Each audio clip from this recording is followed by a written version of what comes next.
तो फ्रेंड्स, आज की वीडियो में हम डिस्कस करेंगे जनरल साइंस के PYQ MCQs, जो कि आपके आगामी परीक्षा, अधिशासी अधिकारी परीक्षा, समीक्षा अधिकारी परीक्षा, स्नातक स्तरीय परीक्षा या फिर आप अगर सेंट्रल गवर्नमेंट का भी कोई एग्ज़ाम देते हो तो सभी परीक्षाओं के लिए ये वीडियो समान रूप से महत्वपूर्ण रहेगी। जनरल साइंस का हमने एक वीडियो पहले भी अपलोड किया है और ये उसका सीरीज़ 2 है आज का। तो इसमें पहला प्रश्न हमारे पास है, निम्नलिखित में से कौन सा शैवाल के 3 प्रमुख वर्गों में नहीं है। ठीक है, पहला ऑप्शन दिया है क्लोरोफाइसी, दूसरा है रोडोफाइसी, तीसरा है फियोफाइसी और चौथा है जिम्नोस्पर्म। ठीक है, तो इसको सॉल्व करने से पहले थोड़ा सा हम डिस्कस कर लेते हैं। ठीक है, इसमें जो क्लोरोफाइसी है, ठीक है, क्लोरोफाइसी को हरे शैवाल भी कहा जाता है। ठीक है, इसको क्या कहा जाता है? हरे शैवाल। किसको? क्लोरोफाइसी को। ठीक है, और जो दूसरा हमारे पास है रोडोफाइसी, इसको कहा जाता है लाल शैवाल।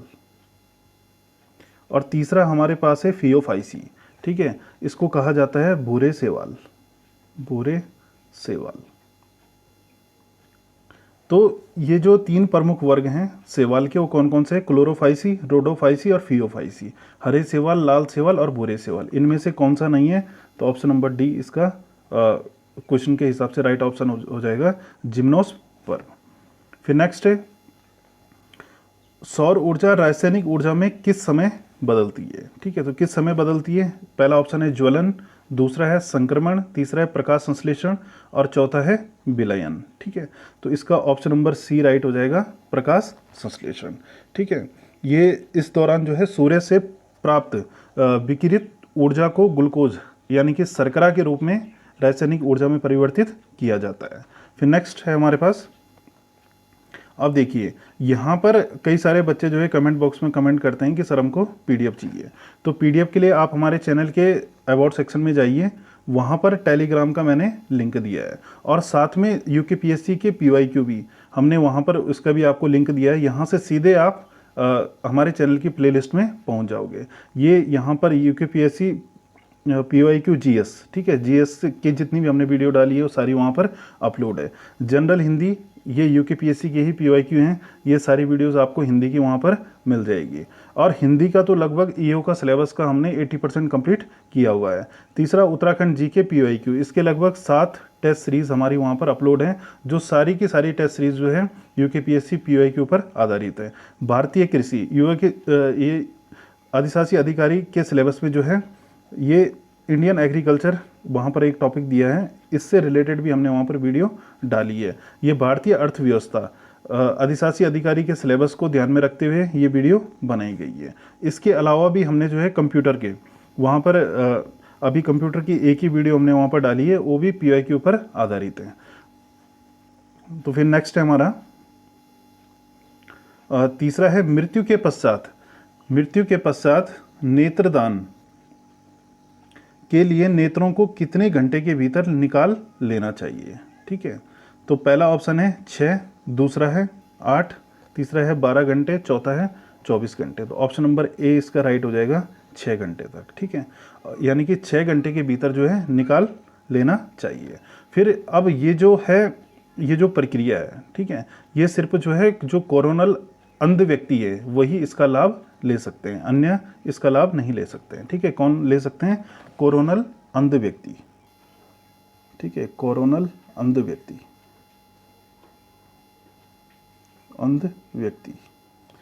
फिर नेक्स्ट है,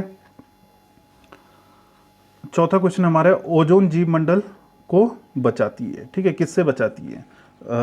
ये यहाँ पर अल्फा होगा। ठीक है, इसको अल्फा कर देना आप, अल्फा किरणें। ठीक है, ये सॉरी एक्स किरणें होगा, ये होगा एक्स किरणें। ठीक है, फिर पहला है एक्स किरणें, दूसरा है गामा किरणें, तीसरा है पराबैंगनी किरणें, चौथा है अवरक्त किरणें। तो इसका ऑप्शन नंबर सी राइट हो जाएगा, पराबैंगनी किरणें, यानी कि इनको इंग्लिश में जो है अल्ट्रा वायलेट रेज भी कहा जाता है। फिर नेक्स्ट है हमारे पास क्वेश्चन नंबर 5। फिर 5 है, दाल देने वाले पौधों को निम्नलिखित में से किस कुल में, इसको किस कर देना। ठीक है, किस कुल में, ठीक है, किस कुल में रखा जाता है। पहला ऑप्शन है सेलोनेसी, दूसरा है मालवेसी, तीसरा है लेग्यूमिनेसी और चौथा है लिलिएसी। ठीक है, तो दाल देने वाले पौधों को निम्नलिखित में से किस कुल में रखा जाता है? तो इसका राइट आंसर हो जाएगा ऑप्शन नंबर सी, लेग्यूमिनेसी। ठीक है, इसको जो है आप इस तरीके से भी लिख सकते हैं, ये हो जाएगा लेग्यूमीज। ठीक है, इसको इंग्लिश में कहते हैं लेग्यूमीज। ठीक है, या फिर इसको फोवेसी भी कहा जाता है। ठीक है, फोवेसी। ठीक है, तो ये क्या होते हैं? दालें, ये जो है लेग्यूमीज और फोवेसी कुल के क्या हैं? पौधे हैं। फिर नेक्स्ट है, निम्नलिखित में से कौन एक द्विबीजपत्री का उदाहरण है? पहला ऑप्शन है धान, दूसरा है गेहूं, द्विबीजपत्री का उदाहरण है। पहला ऑप्शन है धान, दूसरा है गेहूं, तीसरा है दालें, चौथा है मक्का। तो इसका राइट आंसर हो जाएगा ऑप्शन नंबर सी, दालें। ठीक है, तो दालें क्या होती हैं? ये द्विबीजपत्री का उदाहरण है। फिर नेक्स्ट है हमारे पास क्वेश्चन नंबर 7। बांस एक तरीके की है, क्या है बांस? ठीक है, जड़ है, वृक्ष है, झाड़ी है या घास है? ठीक है, तो बांस क्या है? बांस एक तरीके का क्या है? घास है। ठीक है, और ये जो बांस, इसको अंग्रेजी में बैम्बू कहा जाता है, बैम्बू। ठीक है, ये बैम्बू क्या है? एक विशेष प्रकार की क्या है? घास है। ठीक है, और बांस जो है एक जीवपत्री काष्ठीय घास है। ठीक है, इसमें और भी आप इसमें नोट कर लेना, एक जीवपत्री, एक बीजपत्री, एक बीजपत्री काष्ठीय घास है। ठीक है, काष्ठीय घास है। ठीक है, आपसे ऐसा भी एग्जाम में पूछा जा सकता है। बांस क्या है? एक बीजपत्री काष्ठीय घास है। ठीक है, और इसका तना खोखला होता है और जो पुष्प होता है वो क्या होता है? द्विलिंगी होता है। ठीक है, और आपने इसमें क्या ध्यान रखना है कि तना इसका क्या होता है? खोखला। ठीक है, तना क्या होता है? खोखला। ठीक है, और तना इसका खोखला होता है और पुष्प क्या होता है? द्विलिंगी। पुष्प द्विलिंगी होता है, द्विलिंगी। ठीक है, यहाँ पर लिख रहा हूँ मैं इसको, द्विलिंगी। ठीक है, पुष्प इसका क्या होता है? द्विलिंगी होता है। फिर नेक्स्ट है हमारे पास क्वेश्चन नंबर 8। निम्नलिखित में से कौन पौधे की जड़ों से उनकी पत्तियों तक जल को पहुंचाता है? ठीक है, यानी कि पौधों की जड़ों से उनकी पत्तियों तक जल पहुंचाता है। तो पहला ऑप्शन है जाइलम, इसको हिंदी में दारू कहा जाता है। फिर है फ्लोएम। ठीक है, फ्लोएम को जो है ये जो है वल्कल या पोषवाहा भी इसको कहा जाता है। ठीक है, पोषवाहा। ठीक है, ये भी आप नोट कर लेना, पोषवाहा। ठीक है, किसको? फ्लोएम को। तीसरा है जाइलम तथा फ्लोएम, और चौथा है तने अथवा जड़ का आवरण। तो इसका ऑप्शन नंबर ए राइट हो जाएगा, यानी कि जाइलम। ठीक है, अब ये जो है जाइलम, ठीक है, जाइलम और फ्लोएम। अब इसमें जाइलम क्या करता है कि जल और इसमें जो खनिज लवण होते हैं, जो इसमें घुले हुए खनिज लवण होते हैं, उनको ये क्या करता है कि जड़ों से पत्तियों तक क्या करता है? वहन करता है। लेकिन जो फ्लोएम है, ठीक है, फ्लोएम क्या करेगा कि भोजन को क्या करेगा ये कि पत्तियों से पौधों के शेष भागों तक पहुंचाने का काम करेगा फ्लोएम। ठीक है, तो इस तरीके से ऑप्शन के हिसाब से हमारा ऑप्शन नंबर ए राइट हो जाएगा। ठीक है, यानी कि पौधों की जड़ों से उनकी पत्तियों तक जल को कौन पहुंचाता है? ये जाइलम पहुंचाता है। ठीक है, और जो भोजन को पत्तियों के शेष भागों तक पहुंचाने का कार्य कौन करता है? ये करता है फ्लोएम।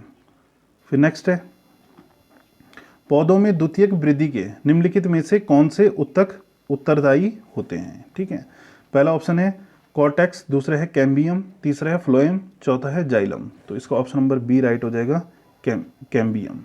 ठीक है, फिर नेक्स्ट है हमारे पास क्वेश्चन नंबर 10।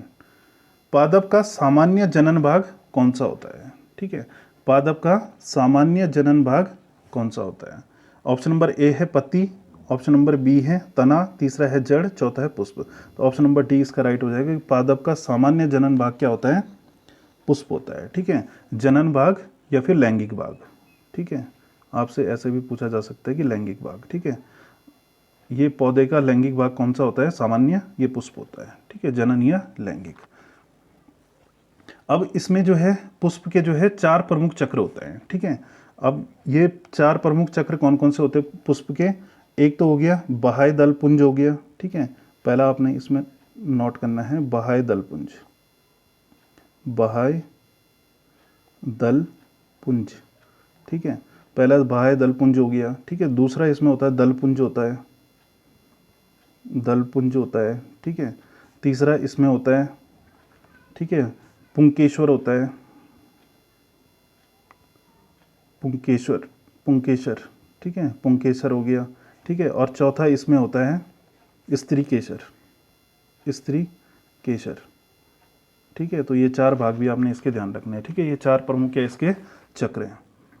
फिर नेक्स्ट है क्वेश्चन नंबर 11, हल्दी एक रूपांतरित है, ठीक है। तो हल्दी क्या है? रूपांतरित एक तना है, जड़ है, पत्तियां हैं या फल है? तो ऑप्शन नंबर ए इसका राइट हो जाएगा कि हल्दी क्या है? एक रूपांतरित तना है। फिर नेक्स्ट है हमारे पास क्वेश्चन नंबर 12, किस प्रकार के पौधों में शाखाएं कठोर तने के आधार के समीप से निकलती है, ठीक है। झाड़ी, शाख, वृक्ष या नन ऑफ द एबव? तो नेक्स्ट है हमारे पास, तो इसका ऑप्शन नंबर ए राइट हो जाएगा, यह है झाड़ी, ठीक है। अब इसमें क्या होता है कि ये जो झाड़ी होती हैं, ठीक है, इनका क्या होता है कि तना कठोर होता है, ठीक है। तना क्या होता है? कठोर होता है, लेकिन बहुत मोटा नहीं होता है, ठीक है। इनका तना, झाड़ियों का तना क्या होता है? तना कठोर, तना क्या होता है? कठोर, लेकिन मोटा नहीं होता है, मोटा नहीं होता है, ठीक है। आपने इसमें ये ध्यान रखना है। और ऐसे पौधों को क्या कहा जाता है? झाड़ियाँ कहा जाता है, ठीक है, जिनका तना कठोर होता है लेकिन मोटा नहीं होता है, जैसे कि बेर हो गया, ठीक है। दूसरा कौन सा ऑप्शन है आपके पास? बेर हो गया, ठीक है, ये इसका एग्जाम्पल हो गया, बेर, ठीक है। फिर नेक्स्ट है, निम्नलिखित में से कौन सा एक गर्म रक्त वाला जानवर है, ठीक है। पहला ऑप्शन है इसमें कछुआ, दूसरा है सांप, तीसरा है बंदर और चौथा है छिपकली, ठीक है। तो गर्म रक्त वाले जीव, ठीक है। तो गर्म रक्त वाले कौन कौन से होते हैं? पक्षी और स्तनधारी, ठीक है, पक्षी और स्तनधारी, पक्षी और स्तनधारी, ठीक है, स्तनधारी, ये क्या होते हैं? गर्म रक्त वाले होते हैं, ठीक है। तो इसमें से कौन सा है? तो ऑप्शन नंबर सी इसका राइट हो जाएगा, बंदर, ठीक है। अब यहाँ पर गर्म रक्त वाले आए हैं, तो एग्जाम में शीत रक्त वाले भी आपसे पूछा जा सकता है, ठीक है।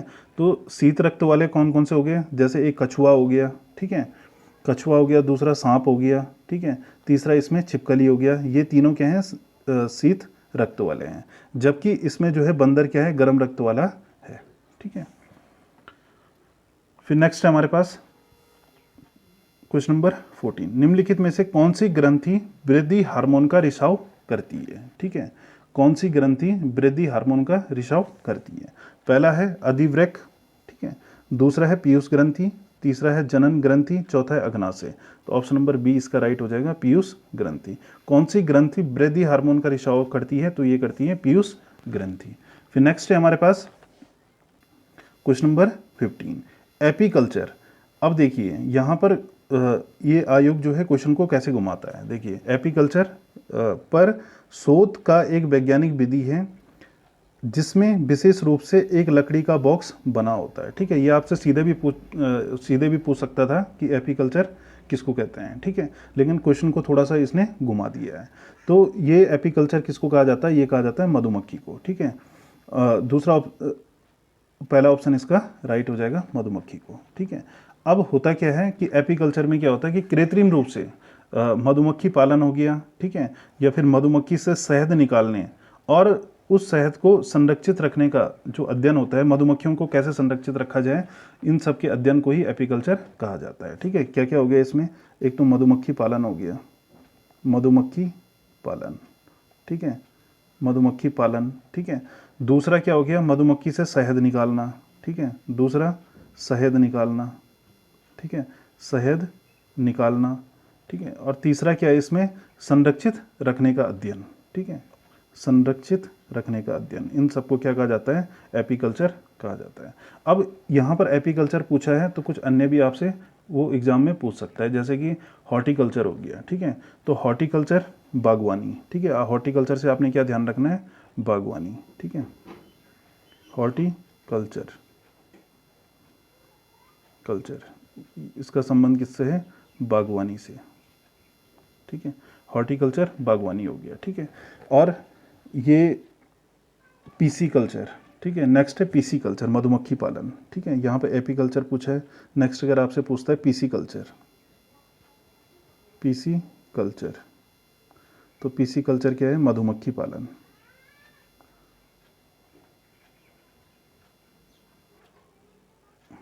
सॉरी, ये पीसी कल्चर मत्स्य पालन, पीसी कल्चर मत्स्य पालन, मत्स्य पालन। ठीक है, पीसी कल्चर क्या हो गया? मत्स्य पालन। एपी कल्चर मधुमक्खी पालन। ठीक है, और भी आपसे जो है पूछ सकते हो, जैसे सेरीकल्चर हो गया। ठीक है, रेशम उद्योग से संबंधित है सेरीकल्चर। ठीक है, तो इसको भी आप नोट कर लेना, सेरीकल्चर, सेरीकल्चर। ठीक है, रेशम उद्योग से संबंधित है। ठीक, तो धन्यवाद दोस्तों, आज के लिए इतना ही। अगर आपको वीडियो थोड़ी सी भी हेल्पफुल लगी हो तो प्लीज़ वीडियो को लाइक और शेयर करना ना भूलें, और जो चैनल से नए जुड़े हैं वो चैनल को सब्सक्राइब करें।